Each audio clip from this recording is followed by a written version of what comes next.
17/2/2021 ची साकार मुरली. मुरलीचे सार आहे: गोड मुलांनो, तुम्ही ब्राह्मणापासून देवता बनत आहात. तुम्ही भारताला स्वर्ग बनवित आहात, तर तुम्हाला आपल्या ब्राह्मण जातीचा नशा पाहिजे. प्रश्न आहे: खऱ्या ब्राह्मणाच्या मुख्य निशाणी कोणत्या आहेत? उत्तर: पॉइंट 1, खऱ्या ब्राह्मणांच्या या जुन्या दुनियेतून जहाजाचा नांगर उचललेला असेल.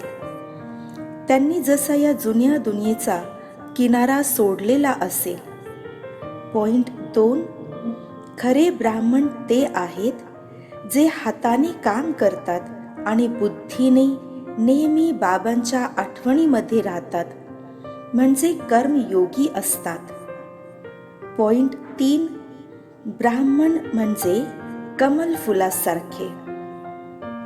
पॉइंट 4, ब्राह्मण म्हणजे नेहमी आत्म अभिमानी राहण्याचा पुरुषार्थ करणारे. पॉइंट 5, ब्राह्मण म्हणजे काम महाशत्रूवर विजय प्राप्त करणारे. ओम शांती. आत्मिक पिता आत्मिक मुलांना समजावत आहेत. कोणती मुले? हे ब्राह्मण, हे कधी विसरू नका की आम्ही ब्राह्मण आहोत, देवता बनणारे आहोत. वर्णाची पण आठवण करायची आहे. इथे तुम्ही आपसामध्ये फक्त ब्राह्मणच ब्राह्मण आहात. ब्राह्मणाला बेहदचे बाबा शिकवित आहेत. हे ब्रह्मा शिकवित नाहीत, शिवबाबा शिकवतात. ब्रह्माद्वारे ब्राह्मणांना शिकवित आहेत. शूद्रापासून ब्राह्मण बनल्याशिवाय देवी देवता बनू शकत नाहीत. वरसा शिवबाबाकडून मिळतो. ते शिवबाबा तर सर्वांचे पिता आहेत. या ब्रह्माला तर ग्रेट ग्रेट ग्रँडफादर म्हटले जाते. लौकिक पिता तर सर्वांना असतात. पारलौकिक पित्याला भक्ती मार्गामध्ये आठवण करतात. आता तुम्ही मुले समजता की हे अलौकिक पिता, त्यांना कोणी ओळखत नाही. जरी ब्रह्माचे मंदिर आहे, इथे पण प्रजापिता आदी देवांचे मंदिर आहे. त्यांना कोणी महावीर म्हणतात, दिलवाला पण म्हणतात. परंतु खरे तर दिल घेणारे शिवबाबा आहेत ना, की प्रजापिता आदिदेव ब्रह्मा. सर्व आत्म्यांना सदा सुखी बनवणारे, खुश करणारे एकच बाबा आहेत. हे पण फक्त तुम्हीच जाणत आहात. दुनियेतील मनुष्य काही पण जाणत नाहीत, तुच्छ बुद्धी आहेत. आम्ही ब्राह्मणच शिवबाबाकडून वरसा घेतो. तुम्ही पण हे वारंवार विसरून जाता. आठवण तर फार सोपी आहे. योग अक्षर संन्याशांनी ठेवले आहे. तुम्ही तर बाबांची आठवण करता. योग साधारण अक्षर आहे. याला योग आश्रम पण म्हटले जात नाही. मुले आणि बाबा बसले आहेत. मुलांचे कर्तव्य आहे बाबांची आठवण करणे. आम्ही ब्राह्मण आहोत. आजोबाकडून वरसा घेत आहोत ब्रह्माद्वारे. त्यामुळे शिवबाबा म्हणतात, जेवढे होईल तेवढी आठवण करत राहा. चित्र पण जरूर ठेवा, तर आठवण येईल. आम्ही ब्राह्मण आहोत, बाबांकडून वरसा घेत आहोत. ब्राह्मण कधी आपल्या जातीला विसरतात का? तुम्ही शूद्रांच्या संगतीमध्ये आल्याने ब्राह्मणपणाला विसरून जाता. ब्राह्मण तर देवतापेक्षा पण उंच आहेत, कारण तुम्ही ब्राह्मण ज्ञानसंपन्न आहात. भगवानाला जानी जाननहार म्हटले जाते. त्यांचा पण अर्थ समजत नाहीत. असे नाही की सर्वांच्या मनामध्ये काय आहे ते पाहतात. नाही, त्यांना सृष्टीच्या आदी मध्य अंताचे ज्ञान आहे. ते बीजरूप आहेत. झाडाच्या आदी मध्य अंताला जाणत आहेत. अशा बाबाची फार आठवण केली पाहिजे. यांची आत्मा पण त्या बाबाची आठवण करत आहेत. ते बाबा म्हणतात, हे ब्रह्मा पण माझी आठवण करतात, तेव्हा ते हे पद प्राप्त करतात. तुम्ही पण आठवण केली तर पद मिळेल. पहिल्या प्रथम तुम्ही अशरीरी आले होता, मग अशरीरी बनून परत जायचे आहे. आणखीन सर्व तुम्हाला दुःख देणारे आहेत, त्यांची आठवण का करायची? जेव्हा की मी तुम्हाला भेटलो आहे, मी तुम्हाला नवीन दुनियेमध्ये घेऊन जाण्यासाठी आलो आहे. तिथे कोणी दुःखी नसतात, तो दैवी संबंध आहे. इथे पहिल्या प्रथम दुःख स्त्री पुरुषाच्या संबंधामध्ये होते, कारण विकारी बनतात. तुम्हाला आता मी त्या दुनियेसाठी लायक बनवित आहे, जिथे विकाराची गोष्ट नसते. या काम महाशत्रूचे गायन आहे, जो आदी मध्य अंताला दुःख देत आहे. क्रोधासाठी असे म्हणत नाहीत की हा आदी मध्य अंताला दुःख देत आहे. नाही, काम विकाराला जिंकायचे आहे. तोच आदी मध्य अंताला दुःख देत आहे, पतित बनवित आहे. पतित अक्षर विकारावर पडले आहे. या शत्रूवर विजय प्राप्त करायचा आहे. तुम्ही जाणत आहात, आम्ही स्वर्गाचे देवी देवता बनत आहोत. जोपर्यंत हा निश्चय होत नाही, तोपर्यंत काही प्राप्ती होणार नाही. बाबा समजवतात, मुलांनो, मनसा वाचा कर्मणा तंतोतंत बनायचे आहे. मेहनत आहे. दुनियेमध्ये हे कोणाला पण माहीत नाही की तुम्ही भारताला स्वर्ग बनवित आहात. पुढे चालून समजतील. इच्छा पण आहे की एक जग, एक राज्य, एक धर्म, एक भाषा असावी. तुम्ही समजू शकता की सतयुगामध्ये आजपासून 5000 वर्षापूर्वी एक राज्य, एक धर्म होता. त्याला स्वर्ग म्हटले जाते. रामराज्य आणि रावण राज्याला पण कोणी ओळखत नाही. 100% तुच्छ बुद्धीपासून आता तुम्ही स्वच्छ बुद्धी बनत आहात. नंबरवार पुरुषार्थ अनुसार बाबा तुम्हाला शिकवित आहेत. फक्त बाबांच्या मतावर चाला. बाबा म्हणतात की जुन्या दुनियामध्ये राहून कमल फुलासारखे पवित्र राहा, माझी आठवण करत राहा. बाबा आत्म्याला समजावत आहेत. मी आत्म्यांना शिकवित आहे या कर्मेंद्रियाद्वारे. तुम्ही आत्मे पण कर्म इंद्रियाद्वारे ऐकत आहात. मुलांना आत्म अभिमानी बनायचे आहे. हे तर जुने छीछी शरीर आहे. तुम्ही ब्राह्मण पूजेच्या लायक नाहीत. तुम्ही गायन लायक आहात. पूजनीय लायक देवता आहेत. तुम्ही श्रीमतावर विश्वाला पवित्र स्वर्ग बनवित आहात. त्यामुळे तुमचे गायन आहे. तुमची पूजा होत नाही. गायन फक्त तुम्हा ब्राह्मणांचे आहे ना, की देवतांचे? बाबा तुम्हाला शूद्रापासून ब्राह्मण बनवित आहेत. जगदंबा किंवा ब्रह्मा इत्यादींचे मंदिर बनवितात, परंतु त्यांना हे माहिती नाही की हे कोण आहेत. जगत पिता तर ब्रह्मा आहेत ना. त्यांना देवता म्हणत नाहीत. देवतांची आत्मा आणि शरीर दोन्ही पवित्र असतात. आता तुमची आत्मा पवित्र बनत आहे, शरीर पवित्र बनत नाही. आता तुम्ही ईश्वराच्या मतावर भारताला स्वर्ग बनवित आहात.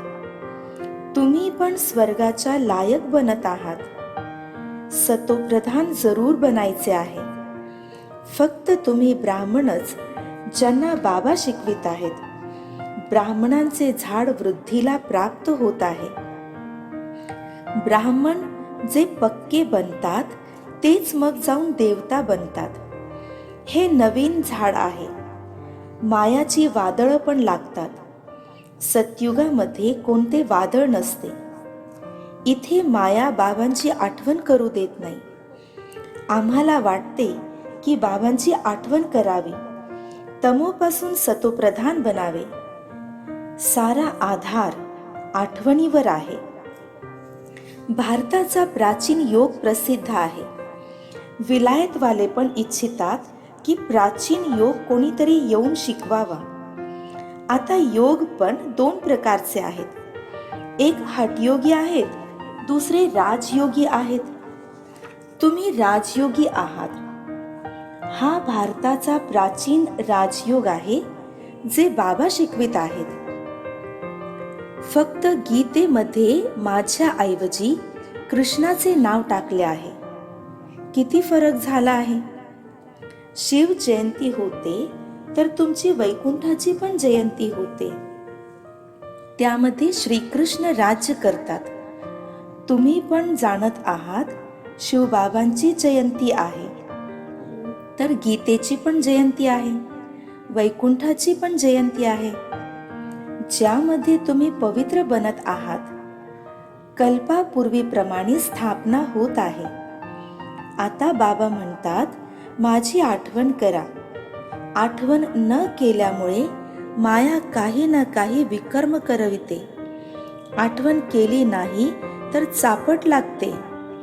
आठवणीमध्ये राहिल्याने चापट खात नाहीत. ही बॉक्सिंग आहे, तुम्ही जाणत आहात. आमचे शत्रू कोणी मनुष्य नाहीत, रावण शत्रू आहे.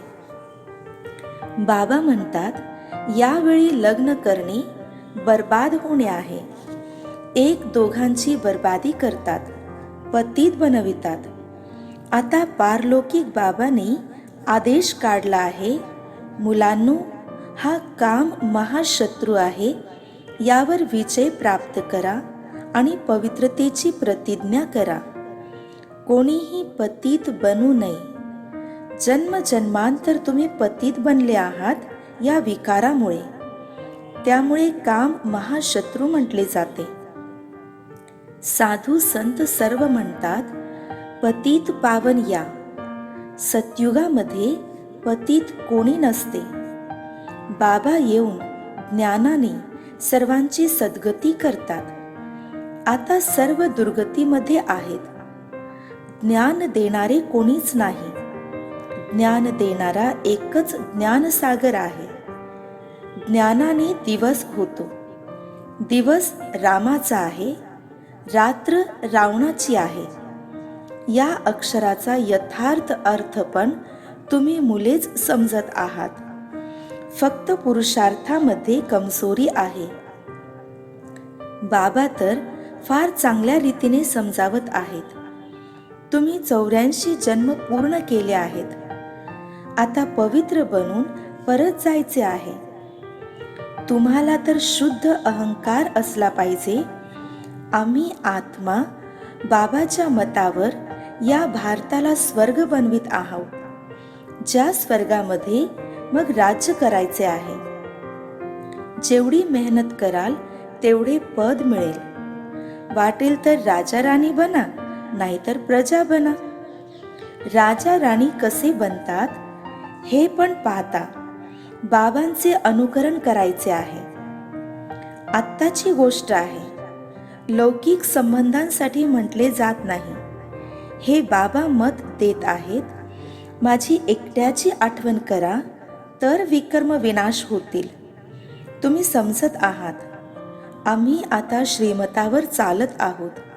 अनेकांची सेवा करत आहोत. मुले बाबाजवळ येतात तर शिवबाबा पण ज्ञानाने खुश करतात. हे पण शिकवत आहेत ना.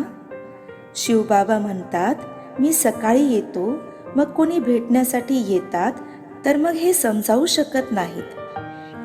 असे म्हणतात का की बाबा तुम्ही येऊनच समजावा. मी समजावू शकत नाही. ही फार गुप्त रहस्ययुक्त गोष्ट आहे ना. मी तर सर्वात चांगले समजावू शकतो. तुम्ही असे का समजता की शिवबाबाच समजावत आहेत. हे समजावत नसतील. हे पण जाणता की कल्पापूर्वी यांनी समजावले होते तेव्हा तर हे पद प्राप्त केले आहे. मम्मा पण समजावून सांगत होती ना, ती पण उच्च पद प्राप्त करते. मम्मा बाबाला सूक्ष्मवतनमध्ये पाहतात, तर मुलांना पण त्यांचे अनुकरण करायचे आहे. समर्पित होतात, पण गरीबच, सावकार होत नाहीत. गरीबच म्हणतात, बाबा हे सर्व काही तुमचे आहे. शिवबाबा तर दाता आहेत, ते कधी घेत नाहीत. मुलांना म्हणतात, हे सर्व काही तुमचे आहे. मी स्वतःसाठी महल इथे ना तिथे बनवितो, तुम्हाला स्वर्गाचा मालिक बनवितो. आता या ज्ञानरत्नाने तुमची बुद्धिरूपी झोळी भरत आहे. मंदिरामध्ये जाऊन म्हणतात, माझी झोळी भरा. परंतु कोणत्या प्रकारची, कोणत्या गोष्टीने झोळी भरायची आहे? झोळी भरणारी तर लक्ष्मी आहे, जी पैसे देते. शिवाजवळ तर जात नाहीत. शंकराजवळ जाऊन म्हणतात, समजतात की शिव आणि शंकर एक आहे. परंतु असे थोडेच आहे. बाबा येऊन सत्य गोष्ट सांगत आहेत. बाबाच दुःख हरता, सुख करता आहेत. तुम्हा मुलांना गृहस्थ व्यवहारामध्ये राहायचे आहे, धंदा पण करायचा आहे. प्रत्येक जण स्वतःसाठी मत विचारतात की बाबा आम्हाला या गोष्टीमध्ये खोटे बोलावे लागते. बाबा प्रत्येकाची नाडी पाहून मत देतात, कारण बाबा समजतात की मी सांगितले आणि त्यांनी केले नाही, अशी मत का द्यायची? नाडी पाहून मत दिली जाते. ते करू शकतील, सांगितले आणि केले नाही तर आज्ञाधारक बनू शकणार नाही. प्रत्येकाचा आपापला हिसाब किताब आहे. सर्जन तर एकच आहेत, त्यांच्याजवळ जावे लागते. ते पूर्ण मत देतात. सर्वांनी विचारले पाहिजे, बाबा या परिस्थितीमध्ये आम्हाला कसे चालले पाहिजे, आता काय करावे? बाबा स्वर्गामध्ये तर घेऊन जातात. तुम्ही जाणत आहात, आम्ही स्वर्गवासी तर बनणार आहोत. आता आम्ही संगमवासी आहोत. तुम्ही आता ना नरकामध्ये ना स्वर्गामध्ये आहात. जे जे ब्राह्मण बनतात त्यांचा नांगर या छीछी दुनियेतून उठलेला आहे. तुम्ही कलियुगी दुनियेचा किनारा सोडलेला आहे. काही ब्राह्मण आठवणीच्या यात्रेमध्ये तीव्र चालले आहेत. कोणी कमी, कोणी हात सोडून देतात, म्हणजे मग कलियुगामध्ये निघून जातात. तुम्ही जाणत आहात, नावाडी आम्हाला आता घेऊन चालले आहेत. त्या यात्रा तर अनेक प्रकारच्या आहेत. तुमची एकच यात्रा आहे. ही बिलकुल वेगळी यात्रा आहे. होय, वादळे येतात, त्यामुळे आठवणीला तोडून टाकतात. या आठवणीच्या यात्रेला चांगल्या रीतीने पक्के करा, मेहनत करा. तुम्ही कर्मयोगी आहात. जेवढे होईल तेवढे हाताने काम करताना मनातून बाबांची आठवण करा. अर्धा कल्प तुम्ही आशिक माशुकाची आठवण करत आले आहात. बाबा इथे फार दुःख आहे, आता आम्हाला सुखधामाचे मालक बनवा. आठवणीच्या यात्रेमध्ये राहिला तर तुमचे पाप नष्ट होतील. तुम्हीच स्वर्गाचा वरसा प्राप्त केला होता, आता घालविला आहे. भारत स्वर्ग होता, त्यामुळे म्हणतात प्राचीन भारत. भारताला फार मान देतात. सर्वात मोठा पण आहे, सर्वात जुना पण आहे. आता भारत किती गरीब आहे, त्यामुळे सर्व त्याला मदत करतात. ते लोक समजतात, आमच्याजवळ फार अन्नधान्य आहे, कुठून मागवण्याची आवश्यकता नाही. परंतु हे तर तुम्ही जाणत आहात, विनाश समोर उभा आहे. जे चांगल्या रीतीने समजतात त्यांना आतून फार खुशी राहते.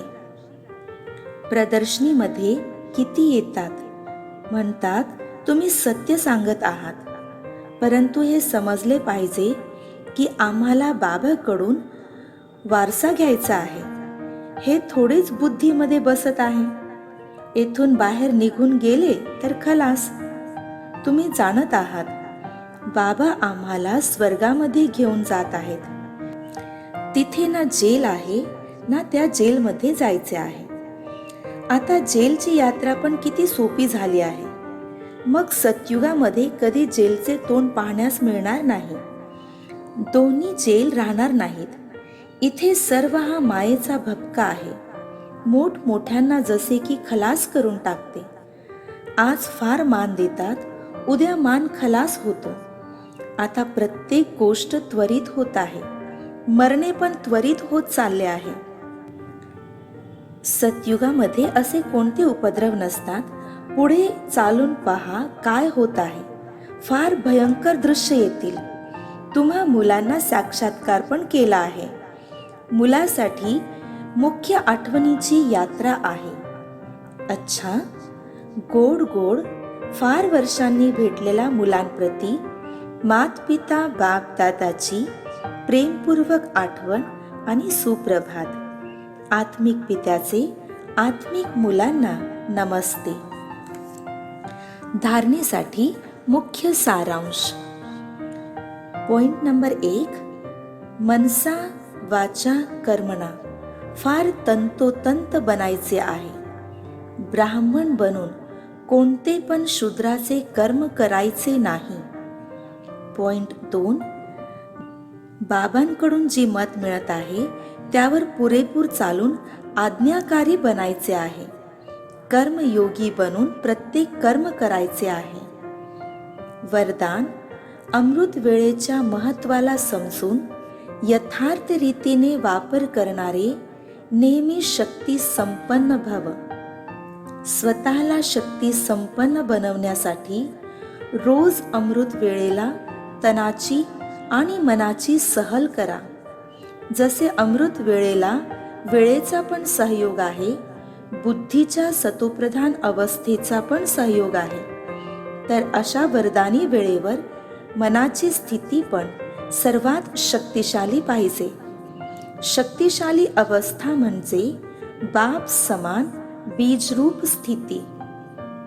साधारण स्थितीमध्ये तर कर्म करत राहू शकता, परंतु वरदानाच्या वेळेचा यथार्थ रीतीने वापर करा, तर कमजोरी समाप्त होऊन जाईल. बोधवाक्य, आपल्या शक्तींच्या खजान्याद्वारे शक्तिहीन परवश आत्म्यांना शक्तिशाली बनवा. ओम शांती.